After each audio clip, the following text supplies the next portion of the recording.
So sometimes I think when we spend so much time, if your emotional wave, if you look at your chart, is all red, it's a complete red line, and it might be red with like a half of a black line in there. Hmm.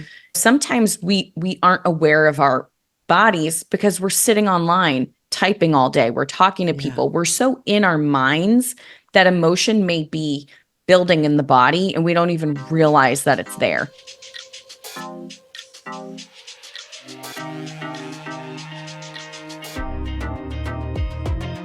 Human design reveals who you are energetically and who you came here to be. I'm Dana, human design specialist. And I'm Haley, the human design newbie. Listen in as we explore how leaning into your authentic self is your ultimate path to success.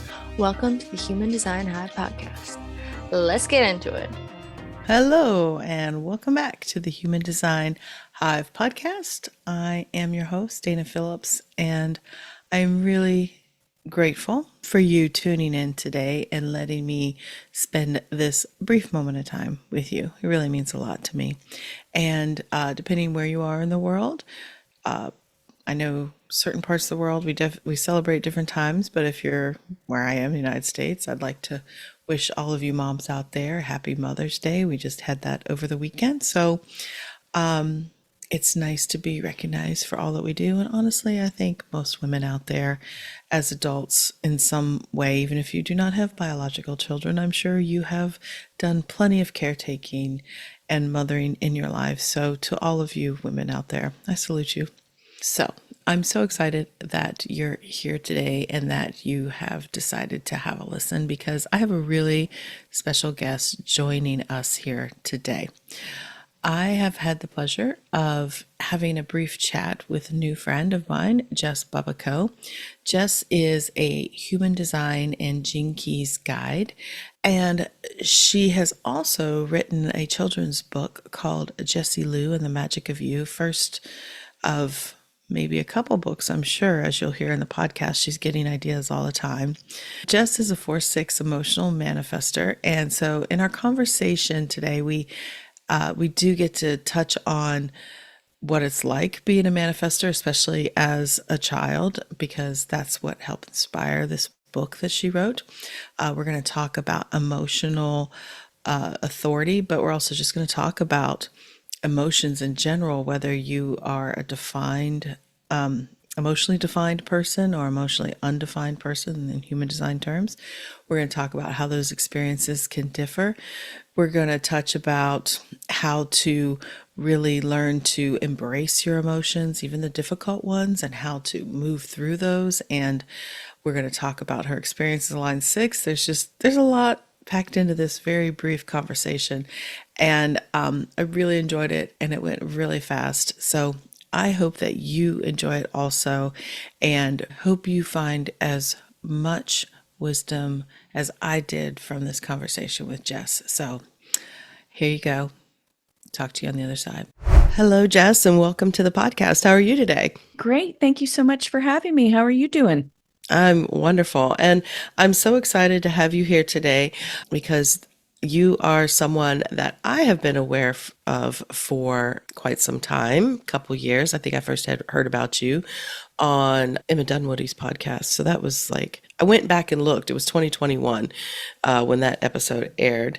And back then you were sharing a lot about well, first of all, let me say this real quick.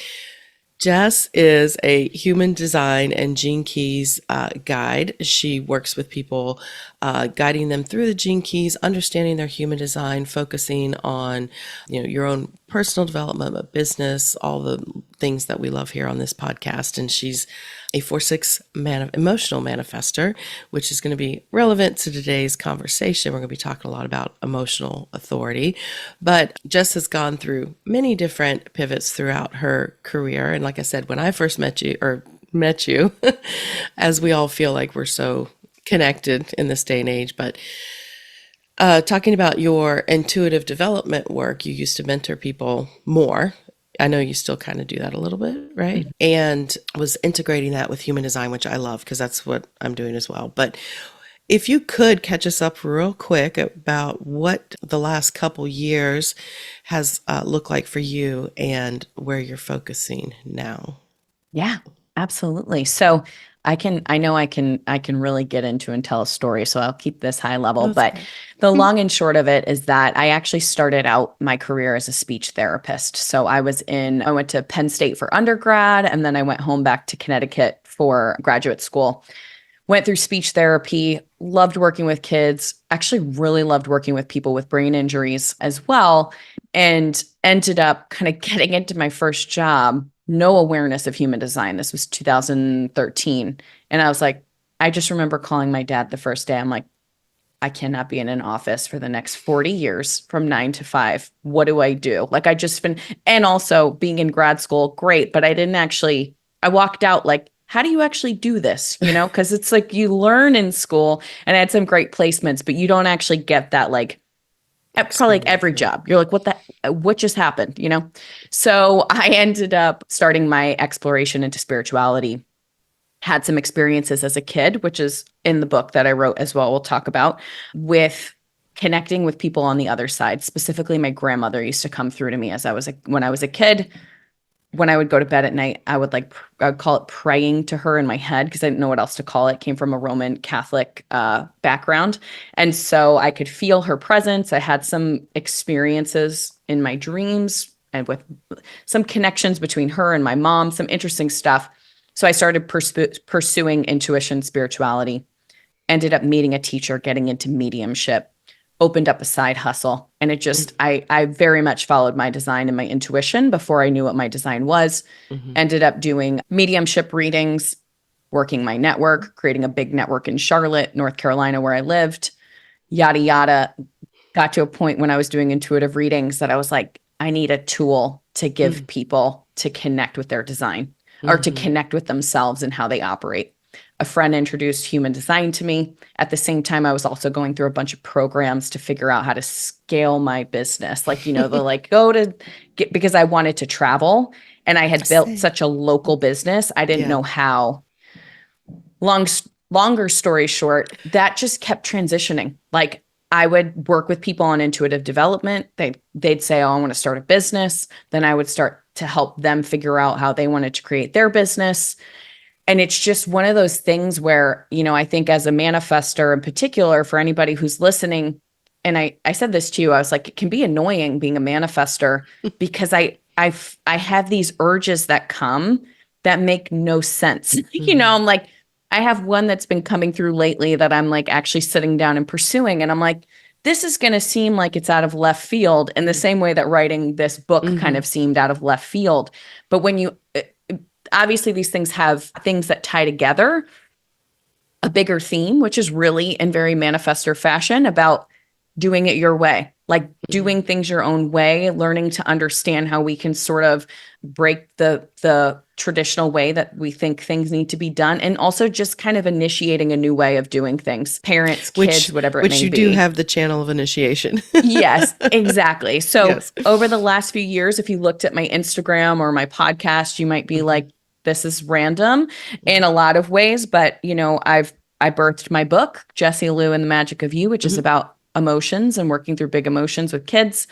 I've got my Substack. I talk a lot about human design and the gene keys. I take people through a prosperity sequence often in the gene keys, which is about your kind of code to success and work and Mm-hmm. different things like that. So And I love what you said, that, it might seem like it's out of left field because like I said, I have noticed you for a while, but let's be honest, on social media, people disappear, you don't see things, they come back in your awareness. You're like, oh, what's she doing now? And that is really the thought I had. I was like, oh, what is she doing now? And I love what you've done. You mentioned the name of your book, Jessie Lou and the Magic of You, which is a children's book, but it's also a book for adults as well.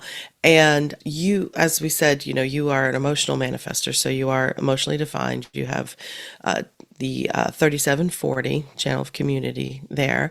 And we kind of touch base a little bit, because we have different emotional definition between the two of you. I have the 59.6, you have the 3740. And I was hoping we would get into that a little bit too, because this book about Jessie Lou is loosely based on you as a kid, right? Yeah. Yeah. So, I think for anybody out there who's listening, if you have emotional authority, or, you mentioned your daughter doesn't have emotional authority, and so you've had your own experience, like, I think we all experience our emotions in different ways. Mm-hmm. And so in 2020, when the pandemic hit, I was in Florida just before, right after, and I had like a channel of initiation moment. Oh So yeah. for those who might be newer to human design, the 51 and the 25, and I'm sure you've connected about these things, but the 51 is like shock. It's sort of Mm-hmm. this thing. It can come in many forms, but one of the ways that the 51 shows up is it sort of shocks you. It's Mm-hmm. something you didn't expect, an unexpected sort of lightning bolt hits. Mm-hmm. And the whole thing is, if you think about it's from the heart center, it's meant to, like, you think about somebody who's getting shocked awake from being, close to Right. death, Yeah. right? So this thing, like, Wake in up. my life came out of nowhere. It shocked my heart open. And the whole idea is it's meant to bring you, into deeper acceptance, closer to spirit, et cetera, et cetera. Mm-hmm. So I had this thing happen and I was so emotionally distraught over it. And I went to lunch one day and I was like, I didn't have a notebook. I usually am a big writer. And I just sat down to lunch at True Foods Kitchen in Naples. And this Jessie Lou and the Magic of You book just came out in the notes section of my phone. Mm-hmm. And for me, I think what it helped me to do was I didn't realize for years before this happened, I was just pushing my emotions down. And it's Mm-hmm. funny because whenever I talk about the book, I feel emotional whenever I talk about it. Mm-hmm. But it was this sort of initiation for me into having to learn to accept these things about myself and having to look at the places where I placed shame on my own emotional experience. Mm-hmm. And, in my speech therapy brain was like, we need a 5-step process for parents, to be Yeah. able to use this with their kids. And really, the whole book is just about accepting the full range of the Yeah. emotions that you feel. And I love what you said there about you realized that you had been kind of stuffing down a lot of emotions. And I think, in the conversation around emotional definition in human design, it's the defined and the undefined. And the defined are seen as a little bit more comfortable with their emotions. And if you're living in alignment, you feel the waves, you go up and down, whatever you realize passes through. But most of us don't have that level of awareness. And and then you have the emotionally undefined who are seen as way more emotional and maybe kind of more erratic in their emotions. But I like what you said about being an emotionally defined person, but still wrestling with and not really acknowledging those emotions and kind of hiding them, which I think is very relatable to probably everybody listening, defined or undefined. And because same thing. I do notice that I do the same thing. I'm kind of like, oh, everything's, good and everything's fine because I've learned to regulate my emotions. But there's a fine line between regulating and like avoiding, don't you think? Yes. And there's a lot of gold in what you just said. One of a few things that I think is important to touch on, I want to make sure I talk about what you just said about the defined versus the undefined, Hmm. as well as, when I look at your chart in particular. So anybody who might be looking at their own chart, your emotional wave is on the body side of your chart. Hmm. So it's we have a mind side of the chart and a body side of the chart. And I think when we're creating or we're talking to people like you and I right now, they're Hmm. working in conjunction with each other. Hmm. But oftentimes I think we identify with our minds. Like, I'm Hmm. a mental reflector. I have to really think things through. Sometimes it takes me a couple of months before I can really make sense of something. Yeah. Whereas my body is like a projector. My emotional wave is on my body side. So in the book, I actually talk a lot about moving your body to move Yeah. emotions through. And so sometimes I think when we spend so much time, if your emotional wave, if you look at your chart, is all red, it's a complete red line. And it might be red with like a half of a black line in there. Mm-hmm. Sometimes we aren't aware of our bodies because we're sitting online typing all day. We're talking to Yeah. people. We're so in our minds that emotion may be building in the body and we don't even realize that it's there. That's so that I love what you just said. I hope I'm not interrupting your Yeah, go flow of ahead, thought there please. because like you said, you also, yours is in the body side and mine. And it never really occurred to me. Like it occurred to me that it would be in the body side, what they call the unconscious side as well.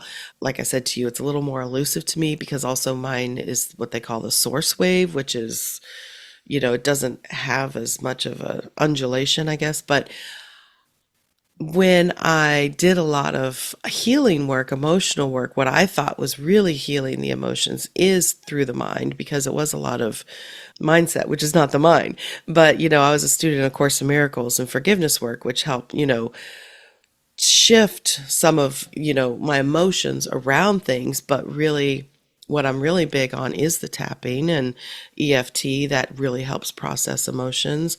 But I also, I think, started really digging into a lot of this work through yoga and through Yeah. moving. And I never thought about that till you just, really started bringing this to light. So if you want to speak more about that, about the movement part, moving the Yeah, body. absolutely. So again, if you're like newer to human design and this is overwhelming, just trust that maybe whatever, work with it when the time Listen now and comes. come back later. Yeah, exactly. Just cut it off here and come back at a couple months. But, in our chart, and so like in our chart, like we said, we have that mind side and then we have that body side. We could identify the mind side as the black side, it's the conscious mind. The unconscious side or the body is in red. And when we look at someone's profile, so those two numbers, we're going to see that the first number is going to be like for you a 4 as well as for me. That's on our Mm-hmm. mind and how we think, community oriented, wanting to serve people, wanting to help them, Mm-hmm. right? My mind's pretty oriented towards that. And then our body side has to do with our physical body Mm-hmm. and what it needs, how we can take care of it. How is it we can be so successful? Think about people, they're so successful in work and their bodies are completely falling apart, right? Because their mind and body, the idea is not to separate them out. I think it's to separate them out to understand them so that they can come back into conjunction with each other Mm-hmm. and actually work together so we can be that whole and succinct person. When I think about my emotional weight being on the body side, I often don't know consciously how I feel. But if I sit down in the morning and I'm like sitting there and I can read 1,000 books and take stuff in. But if I slow down and I close my eyes and I breathe and I go, how am I feeling? I'm like, oh, I'm feeling tension in my heart space. Oh, I'm Mm-hmm. feeling this here. And so, what you just said about tapping as an example, I love that tapping, I think, is an ability to connect to the physical body Mm-hmm. and bring the mind in. So, it's a nice way, I think, for them to work in conjunction. But even just, I don't know if you've experienced this, going for a walk might Every help you time. process through an emotion. Every Doing time. yoga, and I think that can help us to get in touch with what might be resting on the body side that we didn't even realize. Mm-hmm. My best friend, her body, she's an MG, manifesting generator body, Mm-hmm. and she's a line 3. She's like, she moves like 14 times a day. I'm like, Mm. I don't know how you do that. I'm exhausted thinking about it. But for her, she's like, "Oh my gosh, it helps. It actually helps her mind."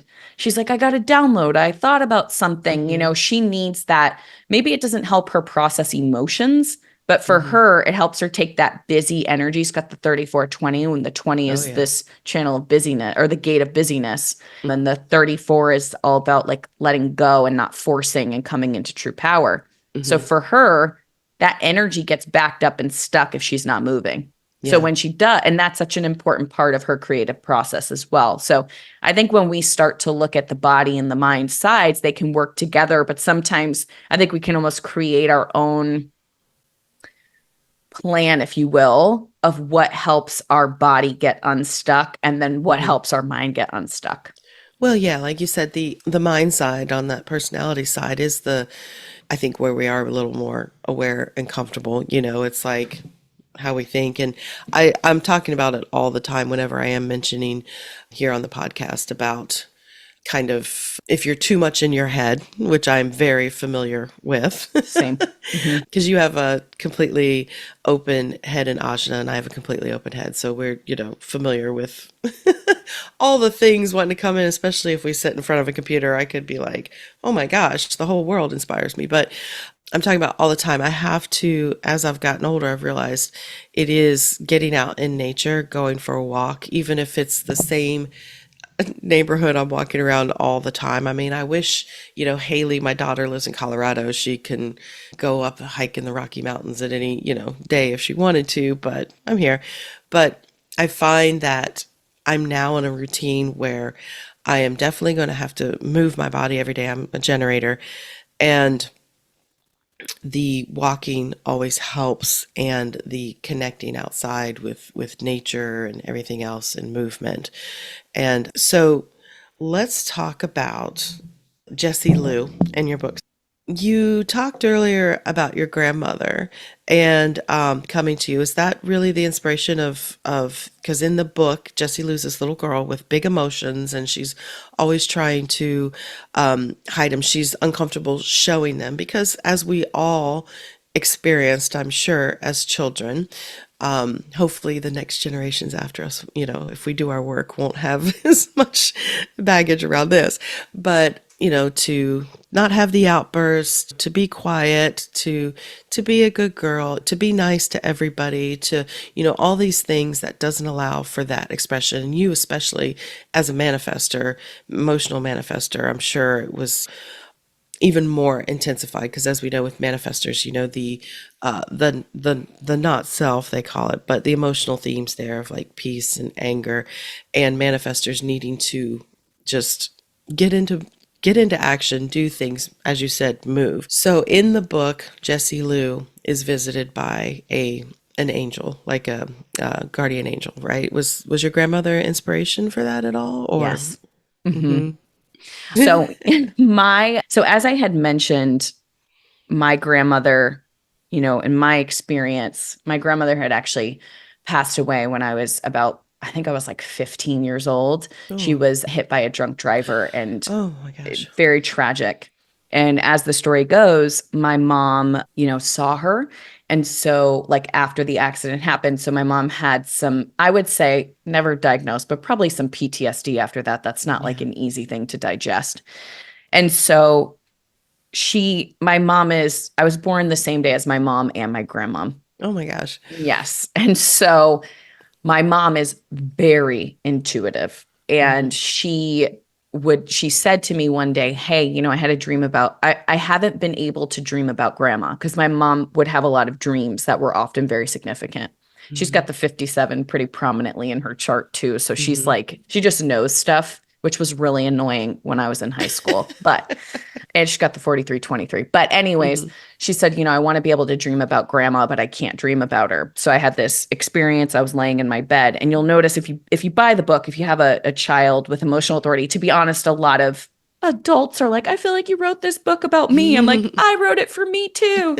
But she said, I can't dream about her. And this one night, this was when I kind of realized the door was open still to, connecting with those who had crossed over. I was laying on my stomach, and I had the covers over my head because I was slightly scared. And I was like, Grandma, if you're here, I was talking to her in my head, and I could feel her sitting on my bed, rubbing my back. And I was like, okay, if you're real and you're here, go see Mom in her dreams. She wants to have a dream about you. And I woke up and I went downstairs for breakfast, and my mom said, Jess, I had the next morning, I had a crazy dream. I was looking through a keyhole into your bedroom, and Grandma was sitting on your bed. And I was like, what? She was, and she was rubbing my back. And so it was this moment of like, wow, I can't believe that just really happened.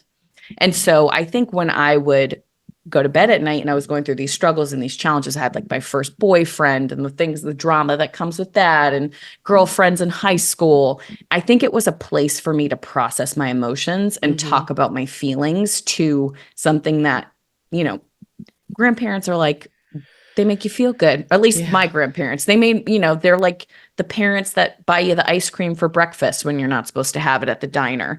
So I think I found a lot of solace in that. So in the book, Jessie Lou is putting herself out there to be seen. Actually, now I'm thinking about it, I'm like, this is such a manifestor child book. If you have a manifestor, read it to them. Yes.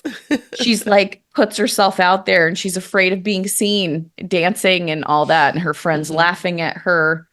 And then, her grandmother, she goes into her bedroom to cry. And Nellie, which was the name of actually my other grandmother, so kind of brought them both in, comes in and is like, it's okay to feel, like, it's okay to cry. It's okay to feel your big feelings, and sort of takes her on an adventure of like learning to love and accept her feelings, and also recognize they're here to be moved and to be worked with and to be loved, not to be shoved down and not accepted. And so Jessie Lou can kind of work through her big emotions in that way. Yes, I love it. And it's, like you said, it is written for children, and in the simple like languaging of it, it would be a beautiful book. And it is a beautifully illustrated book as well. Your illustrator did a fantastic job. But what I love is that, there's the story, and it's visual, and it's shown, that she can do all these things. But then you also have a kind of little after the story part of your book where you are speaking to the parents and saying, hey, this is how you can help your child with their emotions. Because I know, I didn't know human design, any of this stuff, when my kids were little. Haley's 27, my son's turning 25 in a week or so.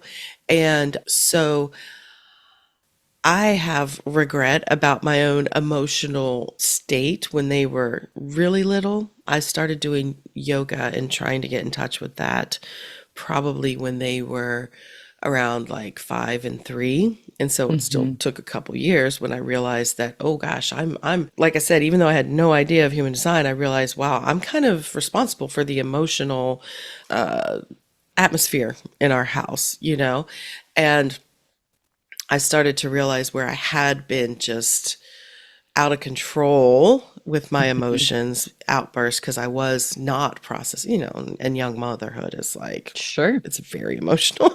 And so I made it a very conscious effort once I realized I was affecting my family and my children and what they were dealing with. Because once you learn that like they're little sponges and they're like picking up everything that you're doing, not so much what you're saying, but what you're doing, it shifted everything for me to make me be like, okay, I got to get my shit together. Yeah. And so that's why I love this book, because it is, for children, but you're helping parents, maybe if, this is new to them, of how they can help, process their own emotions. And so you have a process in there. Like you said, you have this background in speech therapy. So do you want to tell us a little bit about that and how you felt called to share that? Yeah, absolutely. I think what you just said too, I just want to acknowledge what you just said about like setting the emotional tone. And this is where I think that human design is such an incredible tool. And that's where I think like this book, I'm not sitting here saying I'm an expert on parenting. I do not have children myself. I am not a parent, but I have spent a lot of time around families. And one of the my biggest challenges, which, our challenges always lead to our awakening, was when I was a speech therapist, I would be looking at these families, in one way, you have a benefit when you're I had a benefit as a speech therapist that I had to tune into that kid and understand what they needed. And I had the ability to go, each child is so different. We're going to get them in an IEP, an individualized education plan, to address their differences. And then we go, okay, mainstream schooling, everyone else is just expected to be the same and to be graded on the same level. So if you don't have enough of a challenge, you're just kind of expected to fit yourself into a box with everybody else and get an A, B, C, D, E, or F, right? Not E, but A, B, C, D, F. Whereas, I almost feel like my time as a speech therapist led me beautifully into going like, yeah, human design is a beautiful way to say, hey, we got to individualize how we approach everything and everyone, including ourselves. And I think that, I would go into a session and I would see the family dynamic and I'm like, I don't even think this is a problem. Half the time, more than half the time, it was a behavioral issue. And it was because parents didn't understand kids or kids did like not everyone got their needs met. Right. So what you just said about the setting the emotional environment, I think that I certainly set the emotional environment in my family as an emotional manifestor. And the joke was always my aunt would call after dinner and they'd go, "Where's Jess?" And they'd say, "She's in her bedroom grounded," because I would have big emotions. I would want to express, like what I thought or what my boundary was or what I did or didn't want to do as a kid. I mean, you're irrational. Like a lot of it's irrational, but I got punished almost every single night. And it was because I had big emotions, right? Are your parents emotionally defined? My mom is. Okay. And so what's interesting about this, what sparked in my mind when you said this is, number one, I was emotionally defined. They didn't really know what to do with me as a manifester. And what that led to, which was what I wanted to say earlier and forgot about emotionally defined versus undefined.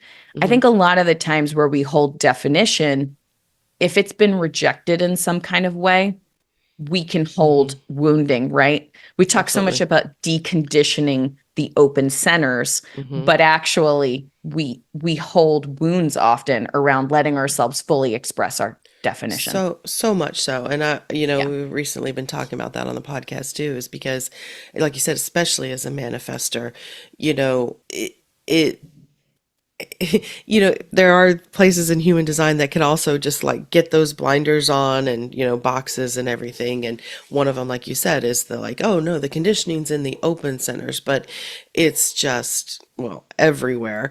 And like I said, I can imagine as a manifestor growing up that had to been, you said you got into trouble all the time. I can imagine because I honestly thought my brother-in-law was a manifestor because the way his mother described him as always just kind of running and doing his own thing. But I think it's just all his individual circuitry. But so where was I going?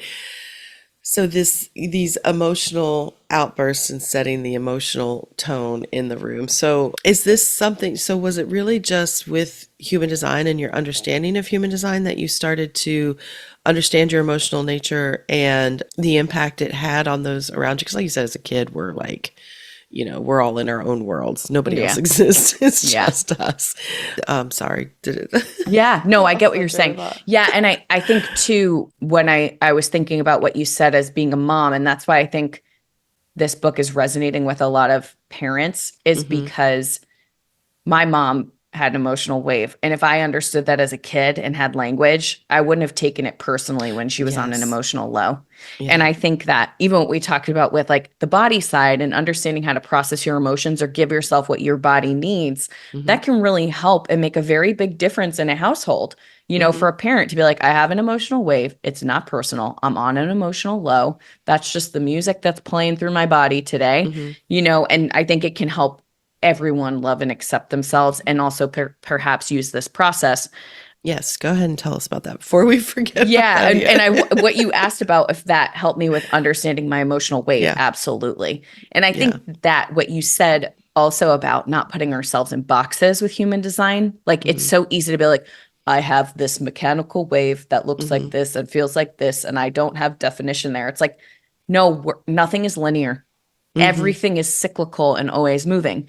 You may have emotional definition for a full month as an emotionally undefined person because of where the transits are. Like everybody's getting the defined heart center and the, defined ego and the defined G center for like the last month because we've been under the 2551.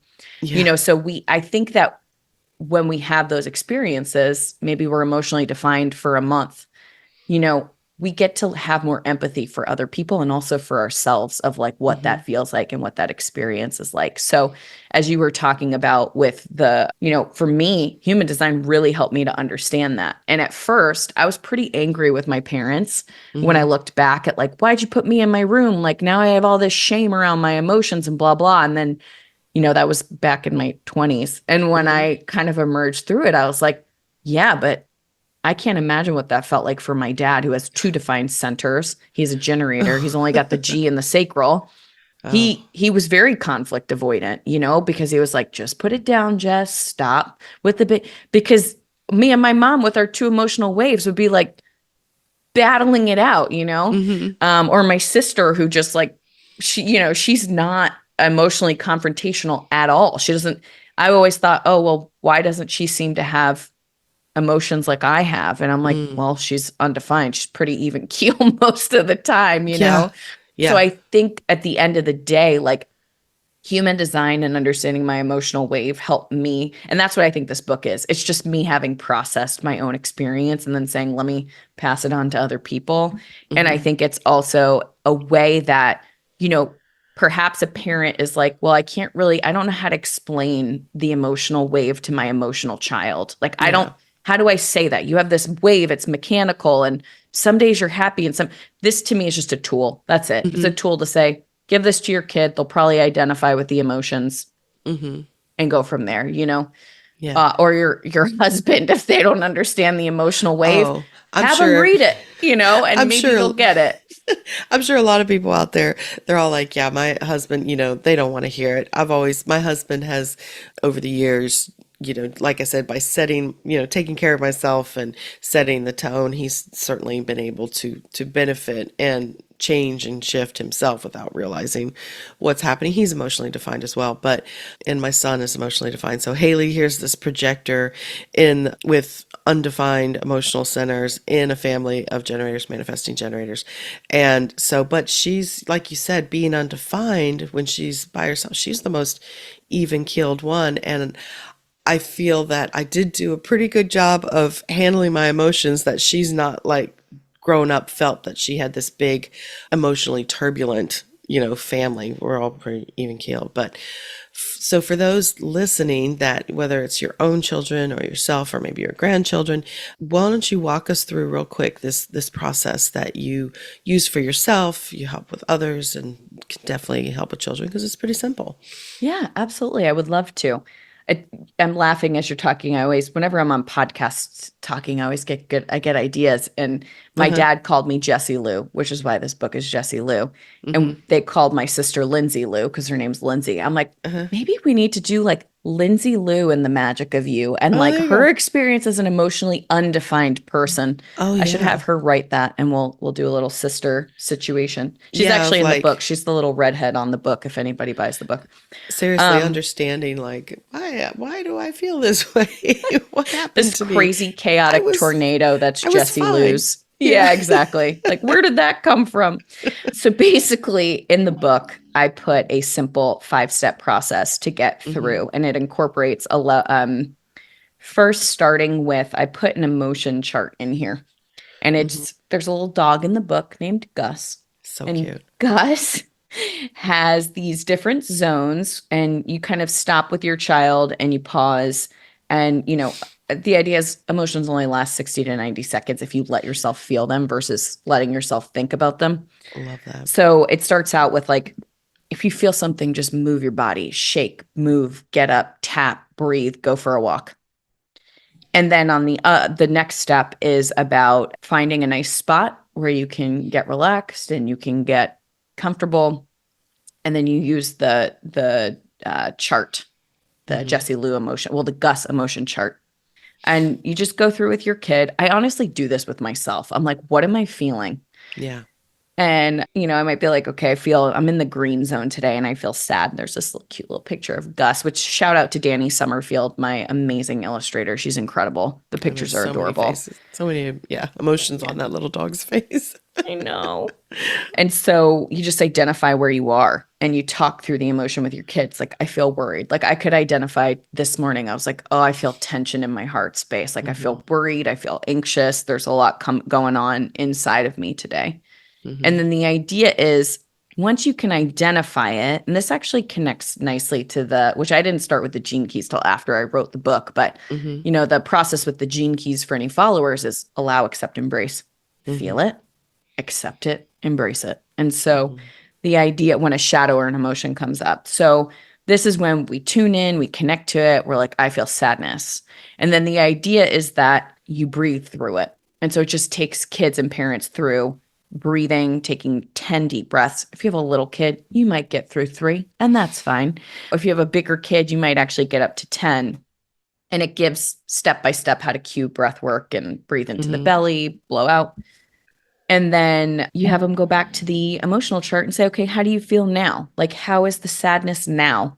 Is it still there? Did it turn into something else? What emotion is there? So it gives kids that visual ability to be able to connect with what emotion they're feeling and experiencing, and then use something physical to move it and reassess. Yeah. And that's, what's great is just how simple it is, because it really is. I mean, it sounds simple, and this is a good way to get started with it because, as I said, with yoga and meditation in particular, it is being able to sit in that space and just kind of accept what's happening in the now. You talked about that gate 20 earlier, which we just did transit. By the time this episode drops, we would do the May transit and gate 20s in May of, being present in the now. And as emotionally defined people, I think the most liberating thing for me was to understand that it is just an emotion and it is just going to happen. And, you just wake up, like you said, some days the only way to describe it to someone that's undefined is like, I can just wake up and I'm just sad and I have no idea why. And it used to be you would go down this whole day long thing of, why am I sad? What are all the things that makes me sad? What can make me sadder? Because I'm really sad and I really want, it's like all those things that you are always searching for the thing. And sometimes, you do have to do some healing around things, but a lot of times, as you said, it's just something that just needs to move through you. You might just have to cry and let it go. Like crying is the biggest release of emotion. And sometimes when you said earlier about, hiding your emotions or stuffing them down, a lot of times we don't even know we're doing it until we do something like that, like movement, or you try to speak about it and suddenly it's just like emotion everywhere, and then it's released and it's better. And so I love that what you said about the 60 to 90 minutes of the or seconds, not minutes, of letting the emotion just kind of flow through, because as emotional beings, that's what we're here to experience and learn. I mean, emotionally defined, not emotional beings, we're all emotional, but that I think I said to someone the other day, they talked about human design and they're like, wow, I've never heard that before. It's just going back, they say emotional waves between hope and pain, and learning that, spectrum of experience in life and finding the in between part. Because I think emotions, I mean, it's beautiful. It's how we experience life, is through our emotions, right? With good and the bad. Totally. You can't really know what happy is unless you've been sad. Totally. And this just again came to me. I like being in your 4323 energy. I'm Yeah. like, ooh, I'm getting these little pings. Yeah. I was just thinking about, as you just said that, like you could wake up and be sad. Jenna Zoe talks about how, like, I think she says, like, God is a DJ with emotional authorities. And like, you're just up, you're playing music all day long and the music is sad or happy, right? Like we can identify and think about, like, the song Happy by Pharrell makes you want to get up and dance, right? But if you think about, I don't know, Rocket Man, maybe by, Elton John, brings up a little bit of like loneliness or sadness or whatever it may be. And I was just thinking as you were talking about, like, even being able to wake up in the morning for yourself, if like movement is really resonating with you for yourself, or if you have an emotionally defined child, like make a playlist with all of your kids' favorite songs, or make a playlist with all of your favorite songs. And if you're waking up, like I'm thinking, like, what song kind of makes me, like I said, I woke up with this feeling of kind of like heartbreak, sadness, tension this morning. Like, what song accentuates that I could actually just dance around my apartment and feel it? Or if your child is having a mood and maybe they can't identify on the gust chart what they're feeling, do they love music? And could they connect to a song that they feel? And then you guys can dance around in the morning and talk about it. What does it feel like? How does the song sound? What colors does it make you think of? Like, it can really help you to accept where you are, because we don't look at music and go, wow, that's a sad song. it's terrible and bad. We go, It's beautiful. wow, that's a sad song. There's real depth there. Like, I don't know about you, but back in the day, Sarah McLachlan's song comes on with the dogs. I'm Yeah. crying, I think everybody like, still is. They're like, no. Don't. yeah, like we don't judge it. We just accept it and we move with it, and it matches a human experience. And I think that's the purpose of our emotional wave, is to make us more human a lot of the time. And then for the people outside of us who maybe don't have that emotional wave, like, we can actually bring them into our world and reprogram as a society what emotions are all about in general, using something that's very tangible and we all have a relationship with. Yeah, and being comfortable. Well, I mean, I think that's, half of us are defined and half are not. And I think, that is also by design, it's like here to learn from each other with that and understand that, I mean, because it is our creative force, there's so much creative energy in the emotional solar plexus of especially it's the emotional wave is like the melancholy. Like I have gate 55 at least twice in my chart. I think it's just 2 times, but it's pretty prominent, unconscious earth and unconscious north node. And so I don't have the full channel, but I do experience, that kind of, melancholy and a lot of emotional, I mean, individual circuitry. So, and you said before we got on, you're like, oh, you've got a lot of water in your chart too. Yeah. So, a lot of, and it's funny because most people, I think, don't really see me as this super emotional person. I kind of, what I always hear people tell me, they're like, oh, you're so calm and it feels so peaceful around you. And I'd always be like, you have no idea what's going on in here. All the Yeah. time. But yeah, I don't know why that is. Why, I do have a lot of emotional energy in my chart, but I'm also like, it doesn't like bleed out everywhere in a big way. I don't know. Yeah, I totally. don't know about that. Totally. Yeah, I love it. Yeah. Should we do a quick, before we end, because I know we're going to have to end here in a second, should we do a quick run through about the unconscious side of the chart for anybody who might be Please. curious in the body? Please.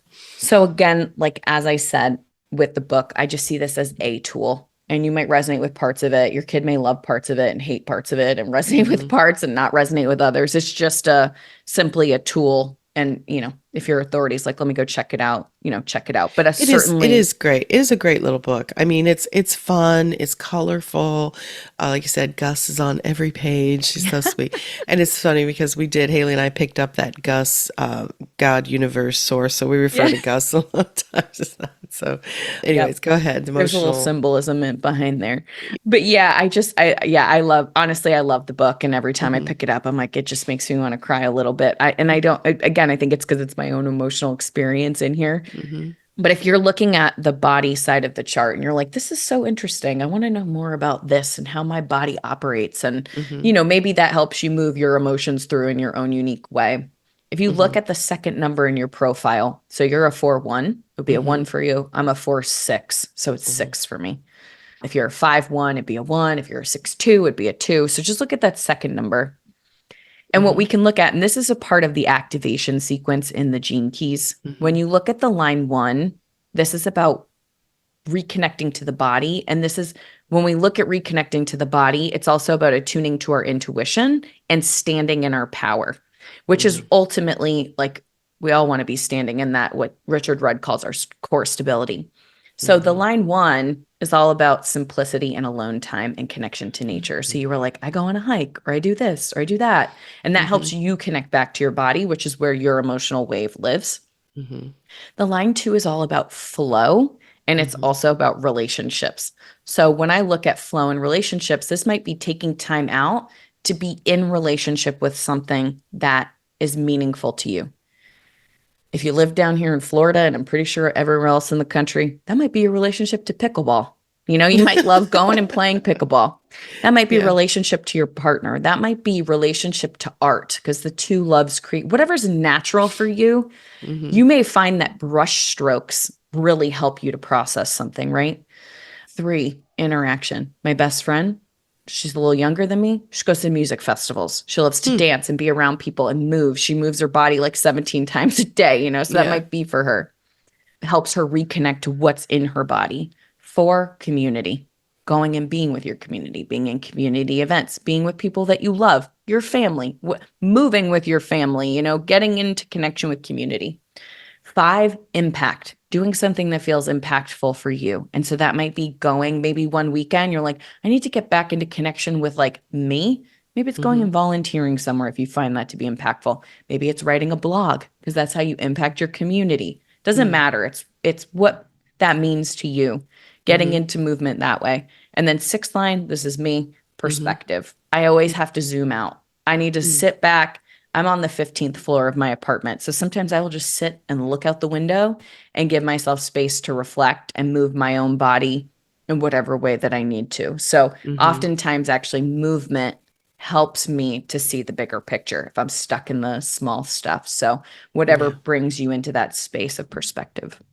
And what I love, this is what I do love about human design, is that when you hear what you just said about your profile line, it's just like, it's your profile line is so going to resonate with you because especially as you move into some of those, it's like, no, I wouldn't want to do that at all. But it's because I'm a line 1. I'm like, I definitely, I love alone time, and it's interesting because the 4-6 and 4-1 can be very, very similar.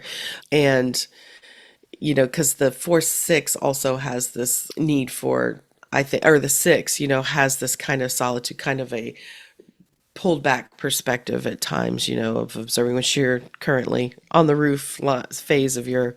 Yes. How you feeling about that? Because you're 35? I did not feel good about it for a long time. And then I was with some of my friends recently who were like when I was in my line 3 days, like business friends, I was like, oh my God, I don't miss this.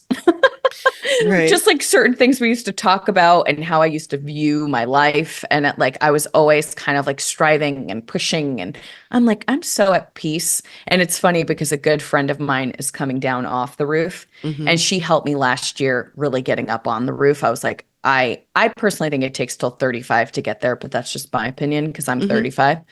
But I was like, I don't want to get up there. Like, I still want to be down here doing my thing. And she's like, I promise it's great up here. And now I'm like, you didn't realize I'm kicking you off the roof now. So I'm helping her get down from the roof because I'm like, I see where you're going. It's great. Just go, So I would say the shift for me was from just like being in that bumping into stuff to this, like, it's okay to pull back a little bit. I don't need to be doing as much as I was.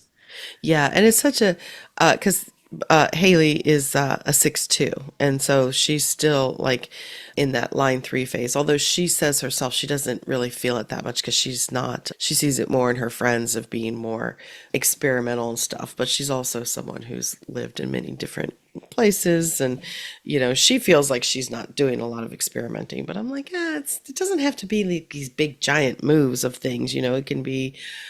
As a line 2 as well, like, whoa, does this interest me? Does that interest me? Do I want to pick up this skill or do I want to do, it can be very personal. It doesn't have to be these big, huge, erratic, I guess is the word I'm using, because they kind of paint this picture that you're some kind of like, crazy Vegas showgirl, the first part of your life. Totally. But also she has that line 6 of feeling that mission that she's got to fulfill in life type of thing. And I think human design with the line 6, those phases, which are important for a line 6 to hear, but also I think younger in life, it's kind of harder to hear that for 20 years, you're going to be on the roof. So, any advice you have for younger line 6s, like you just said, of just like, it can be comfortable up here.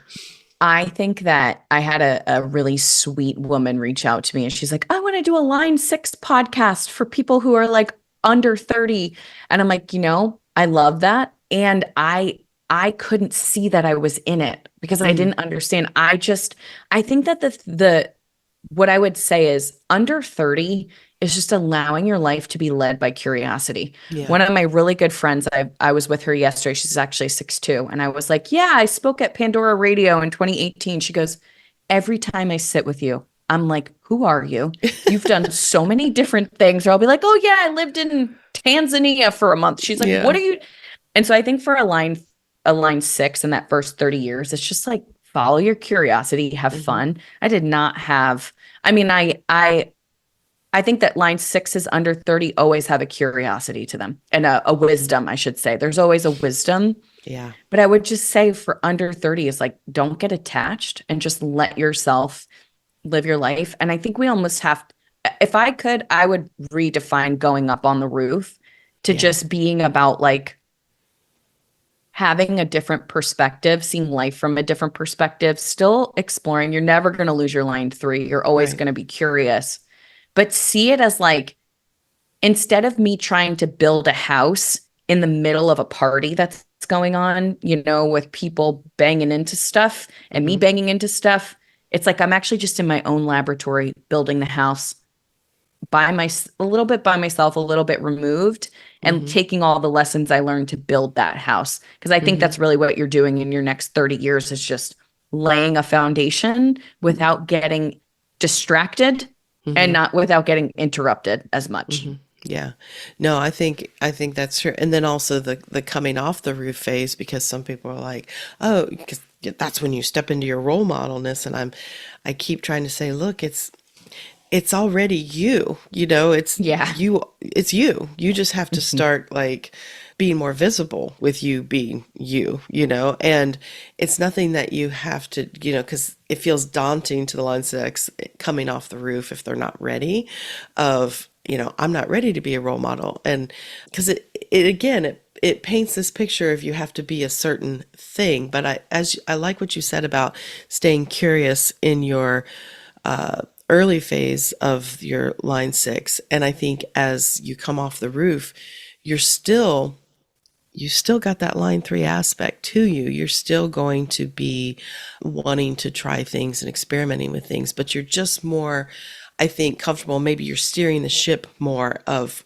where you are going to allow yourself to be led because you have a solid, better understanding of who you are and what's important to you. And, you know, you're not just going to chase everything at this point. You know, you're just going to kind of be more intentional about where you focus your curiosity, if that makes sense. And I think if we go with the building example for any young line 6, love the it's building like, example. it's like each of us was given at birth. Everybody's doing those crochet things now where they're like, I made a pickle and I made like these little crochet projects. Haley does crochet. She gave us some for Christmas. Mine was what is mine is a shark shimi or something like that. It looks like a little. This is a perfect example. She gave you a shark shimi. She gave your husband a T-Rex. And let's say you guys are both metaphorically line 6s. You're down at the party. Everybody's doing stuff. You're trying to create your thing. You get distracted. Somebody's looking at your husband's T-Rex and go, well, that looks like a pickle. Or somebody's like, hey, have you thought about putting eyes on the back of its head? And you're just experimenting. And then you're like, okay, I need to go build this. Like, just leave me alone. This has been fun. I learned a lot. The eyes don't go on the back of the head. Tried it. Didn't like it. I'm going to go on the roof. Just take some time. I'm going to build. I'm going to create my little T-Rex. You're going to create your sushi sashimi thing. And then finally, when you're done, you're like, oh, I'm going to go back to the party and I'm going to show them what I built. And they're like, oh, cool. Like, that's a cool T-Rex. That's a cool. Can you tell me about it? Right. I think it's being able to see it from the perspective of going on the roof is just about giving yourself a little bit of perspective and alone time to build what you want instead of trying to build everything you saw when you were down on the ground. And then coming down, you don't have to be a guru. You don't have to be Richard Rudd. You don't have to be Karen Curry Parker that are also both 4/6s. You just have to be you and present and share. People are going to call you out for it because they're going to want to know what you were doing. Yeah, absolutely. I love that. Well, we could talk for a lot longer, I'm sure, but I've enjoyed this so much. And again, the name of the book is Jessie Lou and the Magic of You. And you have your podcast as well, Wake Up with Jess, right? And I've got the Waking Up with Jess podcast. And no, all good. And I've got my Substack, which is Thoughts by Jess, because I have a lot of thoughts. And the book is Jessie Lou with an I, JESSILOU, 2 words. And the fun thing is, as a manifestor, we know there's going to be more coming. And we don't know where or where it's going to come from, but it's coming. It's coming, but it's all in service to all of us, I'm sure. So thank you so much for being here today, Jess. And I had such a wonderful time talking to you. And yeah, everybody go check out her stuff. It'll all be in the show notes. And we look forward to seeing what you do next. Thank you so much. Thanks for having me. You're welcome. Well, there you have it. And I don't know about you, but I so enjoyed that conversation with Jess. It really was, even though we hadn't formally met before, it felt like a conversation with an old friend.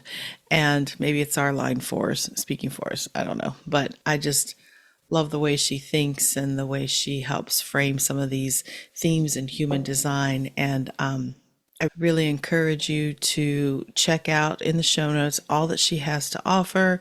Check out her website. She's often running some Jinky sequence study groups, and of course her book Jessie Lou and the Magic of You, and all the wonderful ways that you can work with Jess. Oh, join that Substack. It looks amazing.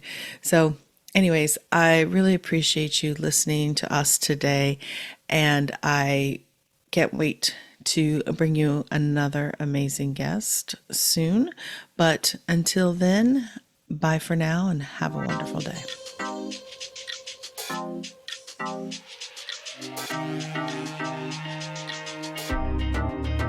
You made it all the way to the end of today's episode, so you must have liked what you heard. If you did, make sure you subscribe so you never miss an episode, and perhaps leave us a good review. And if you know someone who wants to dig into all things human design with us, make sure you share the Human Design Hive podcast with them. We'd really appreciate it. Thanks for listening.